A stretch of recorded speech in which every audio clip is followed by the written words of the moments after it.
Penguasa kota Liancheng dengan keras menghancurkan meja dengan tamparan, dan membalikkan kursi dengan tamparan lagi. Di atas aula sudah ada angin kencang, penuh dengan niat membunuh. Hao Paro menunduk dan berkata ketika pemilik kota hampir selesai melampiaskan. Kalimat keduanya adalah bahwa hanya ada satu anak laki-laki, dan kamu harus mencari masalah dari dirimu sendiri. Begitu dia selesai berbicara, sebuah tangan tiba-tiba meraih leher Hao Paro dan menariknya dari tanah. Hao Paro tertangkap basah dan secara tidak sadar ingin melawan. Tetapi ketika dia melihat bahwa itu adalah penguasa kota, yang memiliki urat biru di dahinya dan mata merahnya, dia segera melepaskan rencananya untuk melawan. Dia melepaskan tangannya dan berhenti melawan. Misi ini tidak baik. Saya telah menerima rahmat Tuhan yang murah hati. Biarkan saya membawa mayat saudara laki-laki saya kembali. Saya tidak punya apa-apa untuk dilaporkan, tetapi untuk membawa dua kata itu kepada pemilik kota. Untuk menyinggung penguasa kota, jika kamu bisa membunuh penguasa kota dengan nyawaku, bawahanku bersedia. Penguasa kota menatap Hao Paro, tanpa kekuatan tambahan di telapak tangannya. Apakah karena penguasa cahaya telah memberimu kebaikan, jadi kamu membawakan dua kalimat ini untuknya? Hao Paro ingin mengangguk, tapi dia tidak bisa menggerakkan lehernya, jadi dia hanya bisa berbicara. Ya. Tuan kota menundukkan kepalanya, dan setelah berpikir sejenak, dia merasa bahwa inilah yang akan dilakukan Hao Paro. Dia melepaskan tangannya dan berjalan kembali ke singgasana aslinya dengan ekspresi tenang di wajahnya. Hao Paro. Meskipun kamu gagal dalam plot kali ini, itu bukan salahmu. Aku tahu beberapa alasan untuk ini, tapi aku ingin tahu kapan dan bagaimana kamu gagal. Jika kamu bisa memberitahuku semua kata, perbuatan, dan tindakan Lord of Light, masalah ini akan selesai. Ngomong-ngomong, dua kalimat yang diminta Lord of Light untuk kamu bawa, jangan disebarkan, itu tidak baik untukmu. Hao Paro mengangguk, dan kemudian menjelaskan satu persatu apa yang terjadi di ruang kompetisi. Hidup ini milik penguasa kota. Pada saat ini, apakah dia hidup atau mati, tidak ada banyak perbedaan untuk Hao Paro. Hidup adalah suatu kehormatan, mati adalah menanggung kesalahan yang telah dilakukan seseorang. Setelah penjelasan rinci, Hao Paro memberitahu penguasa kota semua tindakan penguasa cahaya. Tuan kota mengerutkan kening dan berpikir lama. Selama periode ini, tidak ada suara, dan itu sedikit menakutkan. Akhirnya wali kota angkat bicara.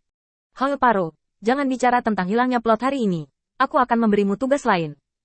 Jika kamu tidak bisa melakukannya, maka kamu akan dihukum untuk kedua kejahatan itu. Hao Paro menundukkan kepalanya. Tapi dengarkan perintah penguasa kota. Tuan kota-kota pemurnian mengangguk. Omong-omong, masalah ini hanya yang paling cocok untukmu. Aku ingin kamu menghubungi Lord of Light. Karena dia bilang dia ingin memberiku kompensasi. Aku ingin melihat kompensasi seperti apa yang bisa dia berikan padaku.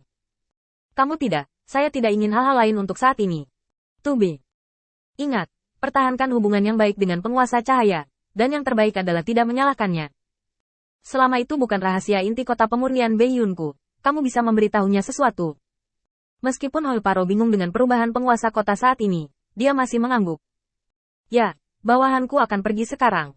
Setelah Hao Paro pergi, penguasa kota Liancheng mondar-mandir di aula, berpikir lama, tetapi akhirnya sudut mulutnya sedikit terangkat. Karena ini adalah pertama kalinya dia terlihat melalui rahasia tanpa kontak apapun.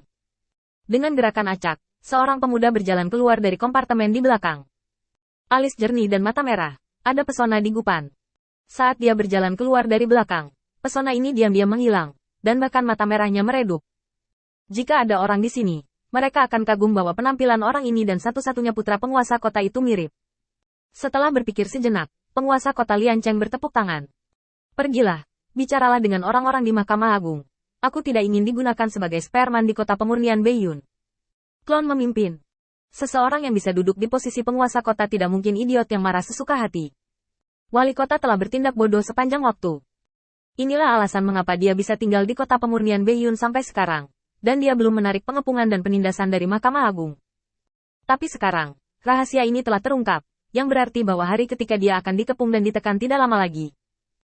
Dibandingkan dengan kuil penguasa cahaya, yang secara terbuka mengumumkan bahwa itu tidak akan merugikan Mahkamah Agung dalam waktu 1 tahun dan tidak akan memperluas wilayahnya, kota pemurnian Beiyun secara alami lebih layak untuk ditangani oleh Mahkamah Agung. Trik Lord of Light sangat berguna. Oh, biarkan aku melihat siapa yang bisa memanfaatkan nelayan. Tuan kota dari kota pemurnian Beiyun mengaturnya satu persatu. Qin Yichen ingin menggunakannya sebagai perisai. Tetapi tuan kota dari kota pemurnian Beiyun jelas tidak akan begitu senang. Hanya saja situasi keseluruhannya seperti ini, dan dia harus menghadapi Mahkamah Agung. Karena tindakannya telah mengancam Mahkamah Agung, dan ini tidak bisa lagi diselesaikan dengan berpura-pura gila. Sekarang dia harus menghadapi Mahkamah Agung. Ini adalah masalah yang harus dia hadapi. Meskipun hatinya tidak senang, diam-diam membentuk aliansi dengan Qin Yi Chen juga merupakan retret yang baik. Bagaimanapun, kuil penguasa cahaya memang tidak layak disebut, tetapi penguasa cahaya layak disebut. Pada saat itu, saya tidak bisa menahannya lagi. Jadi saya menoleh dan bergabung dengan kuil penguasa cahaya, melihat betapa sombongnya keberanian Mahkamah Agung. Tentu saja, penguasa kota Beiyun Lian Cheng tidak mau memberikan Qin Yi Chen kerja kerasnya selama bertahun-tahun, jadi dia harus mencoba yang terbaik. Setelah Anda menang, Anda akan membentuk aliansi dengan kuil penguasa cahaya, dan Anda akan tetap memiliki martabat dan status jahat, tetapi jika Anda bergabung dalam kekalahan, Anda hanya akan dianeksasi. Satu-satunya hal yang perlu dilakukan untuk Lord of Light saat ini adalah mengirim Howl Paro untuk memiliki hubungan yang baik dengan Lord of Light, dan hanya perlu dengan Lord of Light, bukan kuil Lord of Light. Lampu. Tepat ketika penguasa kota-kota pemurnian Beiyun mengeluarkan godaan pertama ke Mahkamah Agung, utusan ilahi Gotham Jin akhirnya mengakhiri kompetisi. Berkat aliran waktu yang berbeda di dalam dan di luar ruang kompetisi, mundurnya penguasa cahaya adalah berbeda dengan candi lain. Pertapaan, perbedaan waktunya tidak jauh. Setelah menyelesaikan masalah kompetisi, Gotham Jin langsung menemukan Mahkamah Agung, dan di depan Bai Lao, dia mengungkapkan pikiran batinnya. Bawahanku telah melihat Bai Lao. Di langit berbintang yang gelap, banyak pasang mata tertuju pada Gotham Jin. Kamu telah melakukan pekerjaan dengan baik di kompetisi ini. Tidak hanya kuil penguasa cahaya dan kami tidak memiliki konflik untuk saat ini, tetapi kamu juga meminjam masalah kota pemurnian Beiyun untuk memiliki kerenggangan dengan kuil Lord of Light.